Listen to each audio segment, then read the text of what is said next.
जापानी लोग भारतीय लोगों को अपने घर क्यों नहीं बुलाते हैं? Let's go. जापान में साल भर से ज्यादा समय से रह रहे एक भारतीय व्यक्ति ने जापान में एक अजीब बात देखी कि उसके जापानी मित्र विनम्र और मददगार थे, किंतु उसे कोई भी अपने घर नहीं बुलाता था, बल्कि एक कप चाय के लिए भी नहीं।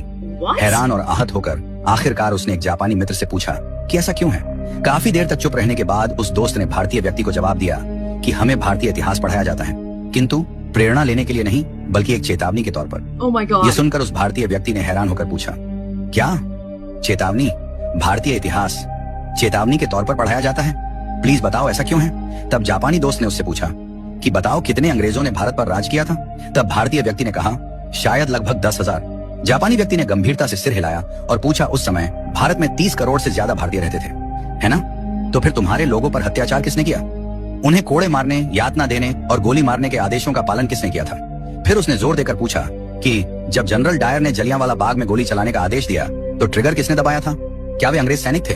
नहीं, वे भारतीय थे। किसी ने भी जनरल डायर पर अपनी राइफल क्यों नहीं तानी? एक ने भी नहीं। फिर उसने कहा तुम जिस गुलामी की बात करते हो ना, यही तुम्हारी असली गुलामी थी, शरीर की नहीं, आत्मा की।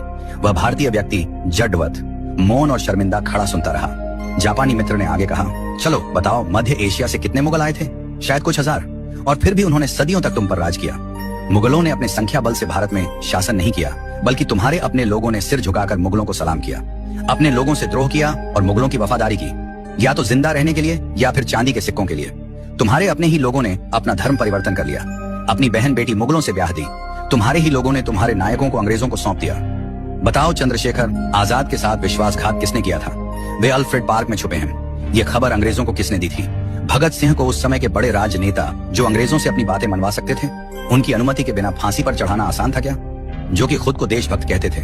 तुम भारतीयों को विदेशी दुश्मनों की जरूरत नहीं है। तुम्हारे ही लोग सत्ता, पद और निजी लाभ के लिए बार बार तुम्हें धोखा देते हैं। इसलिए हम भारतीयों से दूरी बनाकर रखते हैं। जब अंग्रेज हांगकांग और सिंगापुर आए थे तो एक भी स्थानीय व्यक्ति उनकी सेना में शामिल नहीं हुआ, लेकिन भारत में तुम सिर्फ दुश्मनों की सेना में ही शामिल नहीं हुए, बल्कि तुमने उनकी सेवा की, उनकी पूजा की, उन्हें खुश करने के लिए अपने ही लोगों को मार डाला।